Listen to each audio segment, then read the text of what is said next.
Hello. Hello, everybody, and welcome to the Dog Post Game Show. Yes, the Browns win today again and go to 4-1 on the season. They beat the Indianapolis Colts 32-23. Wow, wow, wow, wow. Go Browns. Woof.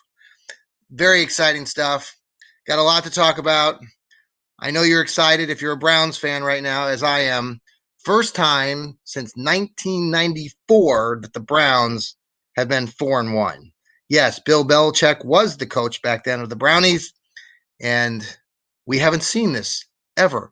So it's amazing to me I've listened to some of the commentary from some of the local media up there in Cleveland, especially. As diehard Browns fans, and we've seen a lot over the years, even with a win today like they did, the doubters, the folks, the Browns fans, that were 4-1. And some of the local media, even this evening, are still talking about, well, they almost lost. Well, folks, they didn't almost lose. The Browns won, and they won pretty darn well, going up against one of the best defenses, if not the best defense in the NFL. They again improved to 4-1. And there was just all sorts of things that we're going to talk about today. So just great to have you along. This is the Johnny Cleveland podcast and our Dog Post Game Show. So Baker Mayfield had his ups and downs today. Baker Mayfield did get hit late in the game. Initially, he got hit in his ribs on a play where he got after he threw the ball, got hit to the ground. There was looked like there could have been potentially a late hit there. They didn't call it. Then the following play, a couple plays later, he was trying to throw the ball. He kind of hurt his hand there, but really it's the ribs. They had they're doing x-rays this evening on his ribs, and we'll see if there's anything comes out of that. But, from the beginning of the game, Baker was, in my opinion, was throwing the ball high. If you've watched Baker over the last several years, when he has a tendency to throw the ball, and he starts elevating the passes, that's not a good sign. Even though he had good numbers and he had good stats, he had some great touchdowns in the first half. I was concerned throughout the game, and going into that second half, Baker ended up throwing 2 interceptions in the second half. But getting back to this whole scenario of folks and how they perceive these games, Browns, the game got down to a touchdown lead for the Browns. But it wasn't like last week's game against the Cowboys where they were up 41-14 and they gave up all those points. This game was a lot closer, but the Browns really controlled it. And they controlled it at the end again with their running game. D'Ernest Johnson had a hell of a run off the left side. Rashid Higgins, Hollywood had one heck of a game too. Our receiver, our third-string receiver, he had a great block along that left side and helped Johnson get those 28 yards, a key, huge first down right before the 2-minute warning at the end of the game. And at that point, yes, the Browns were nursing a 6-point lead. And yes, they could have given the ball back to the Colts and Phillip Rivers. Thank you, Phillip Rivers. He had several mistakes himself, but I never felt, even if the Browns had punted, like some of the other folks have said, that the Browns were going to lose that game. Yes, the Browns defense was shredded a few times when they were playing in their zones, and a lot of folks do not like Sadeo, the guy that they picked out from last year from the Eagles, and prior to that playing for the Vikings, our free safety.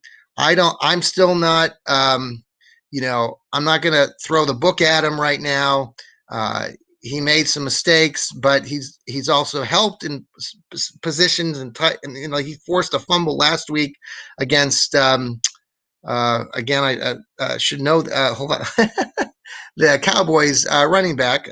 I can't. I'm drawing a blank. That's terrible. Anyway, Browns did enough today to kind of they controlled when they needed to. In the first half, again, they got off to a really solid lead. They lost the lead at the beginning of the game. I was looking at, we gave up. We scored first, then we went 3-0, down to 7-3, to the Colts. We came back. Baker had a really good first half. He threw a nice pass in the back of the end zone to Kareem Hunt. Hollywood Higgins, who has not seen a lot of playing time this year, did get in, and Baker made another beautiful touchdown pass to him in the end zone. So at halftime, the Browns were up 20-10. Beginning of the second half was when the fireworks started happening very quickly. Ronnie Harrison, the new pickup for the Brownies on defense, had a nice interception, ran it back 30-some plus yards. But then on the Browns kickoff, our special teams continue to give up huge gaps and yardage to the opponent, and the Colts ran it back 101 yards for a touchdown. So what looked like a 27-10 lead lasted less than a play. It was 27-17. At that point, our defense really started stepping up. Myles Garrett had one hell of he didn't have a spectacular game, but caused a lot of mistakes by Phillip Rivers. The interception late in the third or early in the fourth quarter, he kind of rushed Phillip Rivers in that when the Browns got the Colts pinned down by the end zone. It was Myles Garrett who caused pressure for Phillip Rivers to throw the ball out of bounds in the end zone, which was not allowed. It's illegal to do that, and so they were given a safety for the Brownies. So that gave the Browns then at that point a 29-20 lead, which was pretty significant. Colts did get a field goal, but they gave it back to the Browns, and that's when the Browns did really good job on offense. Their offensive line came to play, helped get D'Ernest that great 28-yard run, and the Browns win. So, Browns fans, we haven't been in this position. So all of you who are still doubters, and I know there are a lot of people who aren't Browns fans who might be watching this podcast who continually want to think that the Browns are going to fall flat on their face, and even some fans who aren't fans of the Browns might even suggest that I've even made comments about getting rid of the coach at the beginning of the season. I was pretty upset that first game, but I may have said if the Browns did not start winning, maybe you have to look at that. But they have turned it around. I'm going to go back and look at that podcast because I know some folks are suggesting to me this evening that I made that suggestion, which I know I did not. So if you're watching this podcast and you'd like to comment on that, I would love to get your reaction to that. Again, the Browns corral the Colts with a 32-23 win. If you see that on and you're welcome to send your comments here, and I'll try to pull those up too. So if you want to put a comment on Facebook, or again, our hashtag again for the show is let's see here. Let's see, which one is it? Let's look.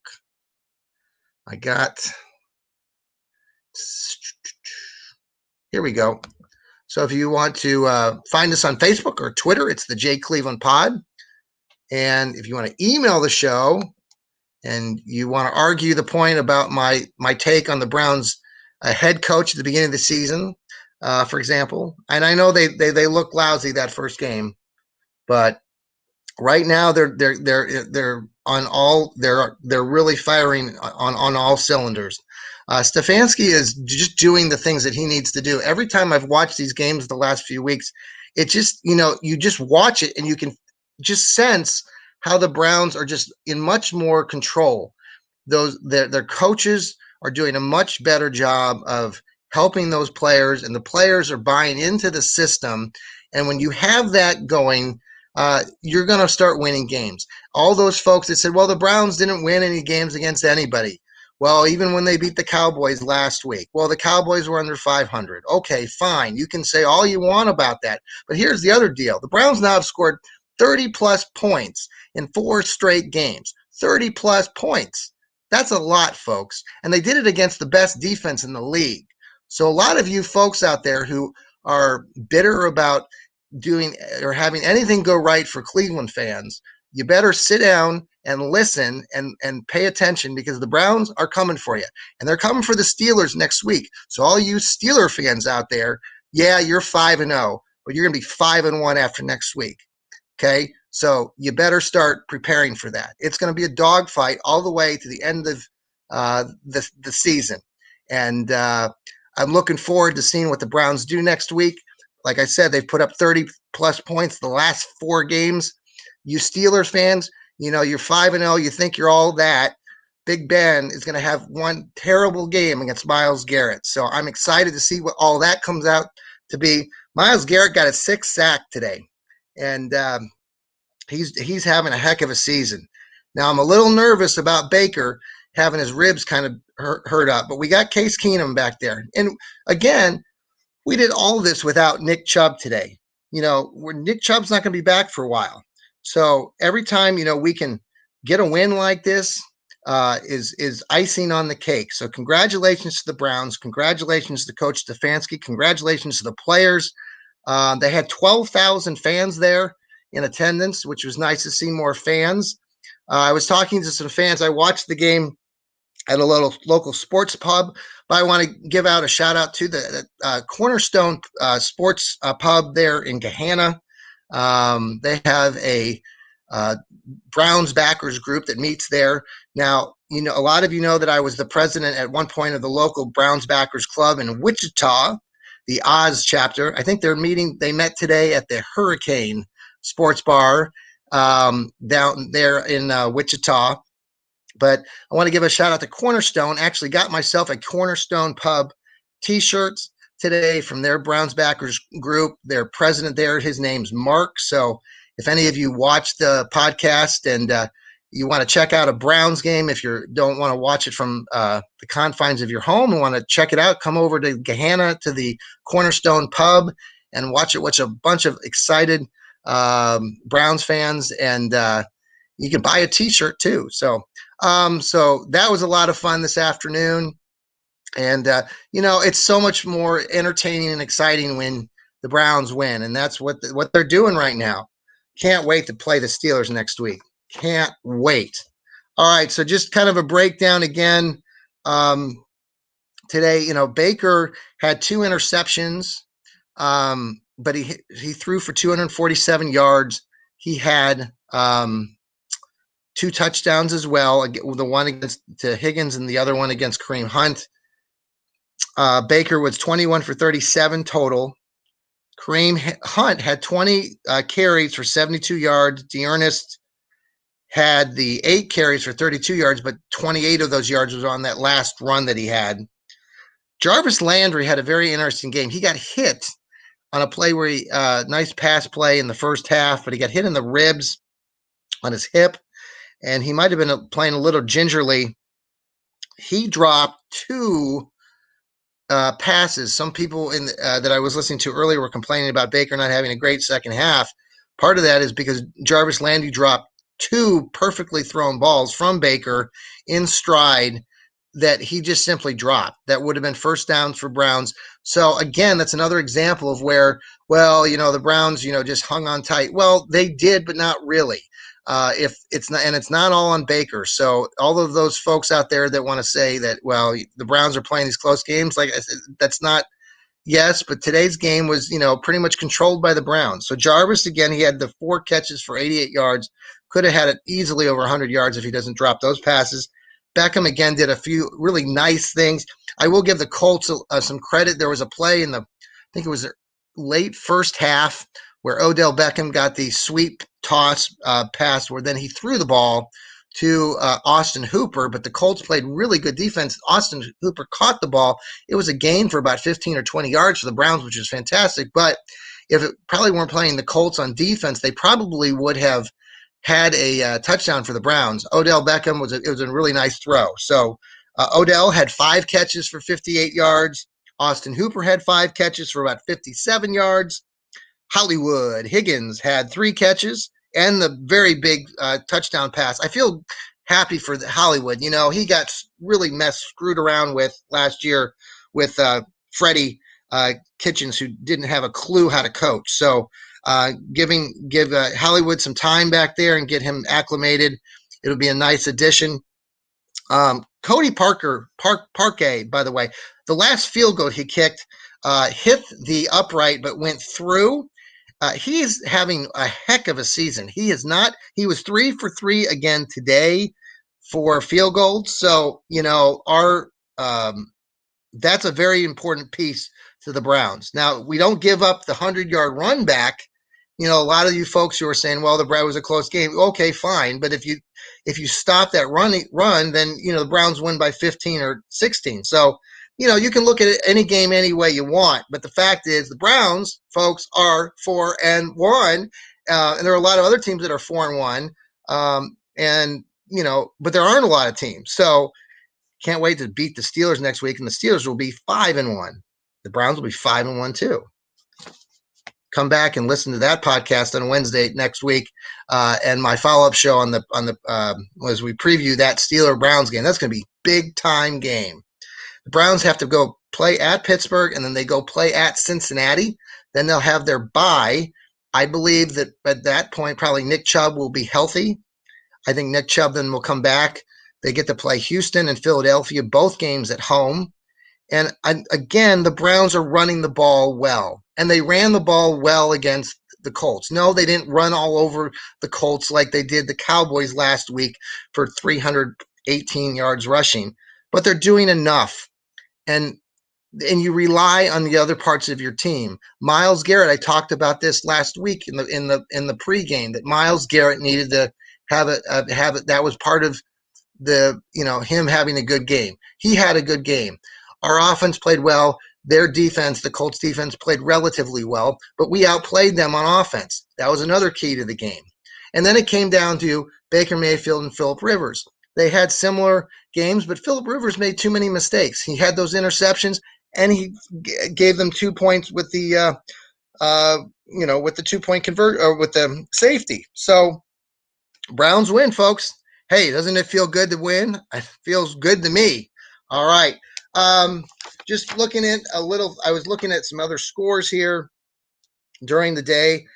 Just wanted to share first off that the Kansas City Chiefs lost to the LA Raiders. Too bad to the Chiefs. I am a Chiefs fan most of the time, but the Chiefs fans that are out there that I know from my past, they get a little bit excited when they start winning. And so looking forward to those potential, that game long term. If the Browns keep winning, the Chiefs keep winning, could be interesting postseason. Well, just saying, folks. So stay tuned. So I don't know. I might be more worried about the Raiders at this point, considering that they put a beating down on the Chiefs today. The Carolina Panthers won today, 23-16. The Cardinals they've been kind of up and down, but they play the Jets, and the Jets are absolutely terrible. They won 30-10. Of course, the Steelers beat the Eagles, and we'll talk more about that game against the Steelers next week. The Rams are beat up on Washington. It was good to see. If you watch the Washington game, Dwayne Haskins got booted, gone to the bench earlier in the week. So their backup actually then got hurt. Their starting quarterback this week, Allen. But then the Alex Smith, who played for the Kansas City Chiefs, going back to a Chiefs connection there, Alex Smith got to play today, and he's gone through tremendous amount of recovery. And so just to see him out there and playing football was very exciting. They showed some highlights of his family watching, so that was pretty cool as well. Back to the scores here. The Ravens just ran all over the Bengals. I think they sacked Joe Burrow like 7 times. Baltimore is legit. I know, and I hate saying that because, they stole our team. Still a little upset about that. That goes all the way back to, when they left back in 95. Texans finally won a game against the Jaguars. The Dolphins, if anybody watched, if you weren't watching the Browns game, you might have been tuned in and saw the 49ers were playing the Dolphins. Dolphins were playing out there in California, and my gosh, the Dolphins were, on fire. They just played a heck of a game. The game was not even competitive after the first half. I think it was 28-7 at halftime. Final score ended up being 43-17. So good job to the Dolphins. The Dolphins are one of those teams that I've picked them to win in some previous weekends.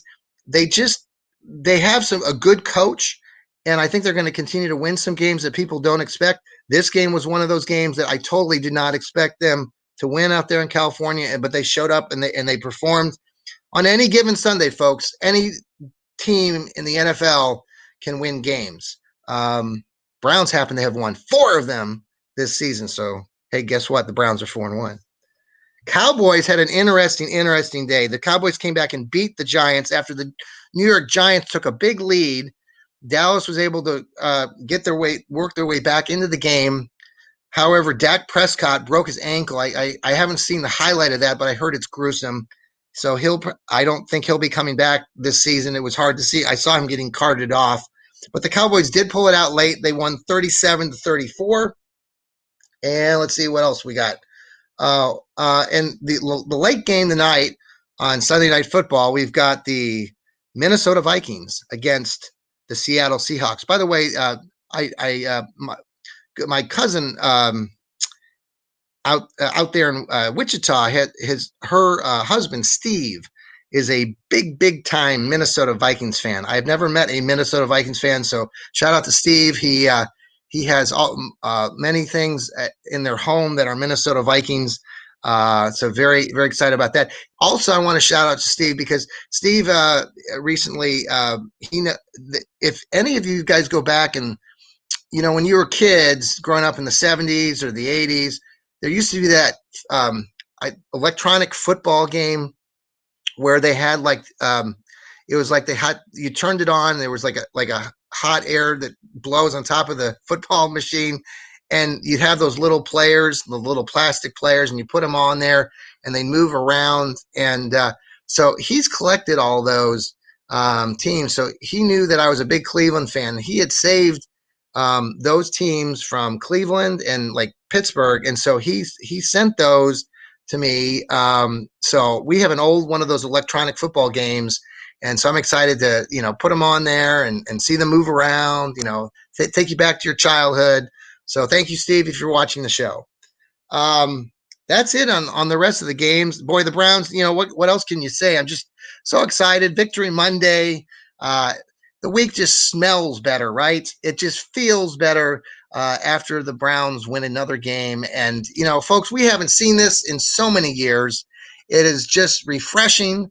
It's great to be a Browns fan. It's great to be a fan of Cleveland. And congratulations to the Browns. They moved to 4-1.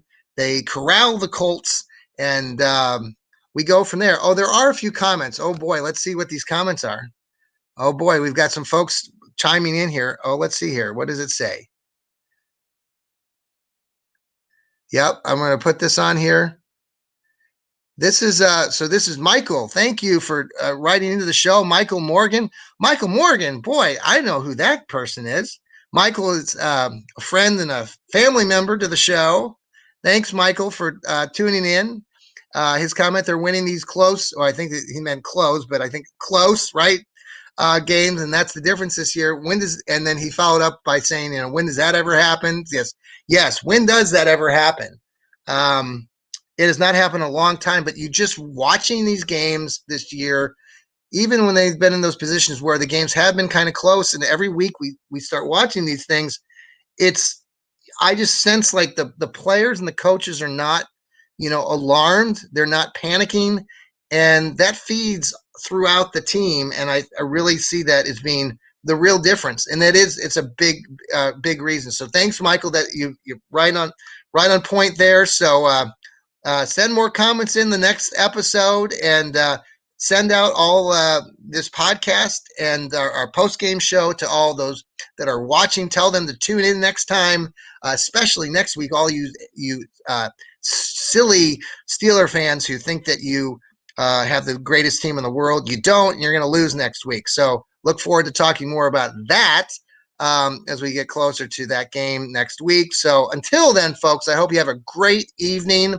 Again, the Browns win tonight. They win 32-23 over the Indianapolis Colts, and the Browns go to 4-1 on the season. Woof, woof. And excited to see what happens this next week. They're going to play the Steelers. Should be a great week preparing and getting ready. All you Browns fans out there, be ready and be proud to be a Browns fan. So until then, everybody have a great evening. It's Victory Monday tomorrow. And also remember to always keep smiling. Take care, everybody.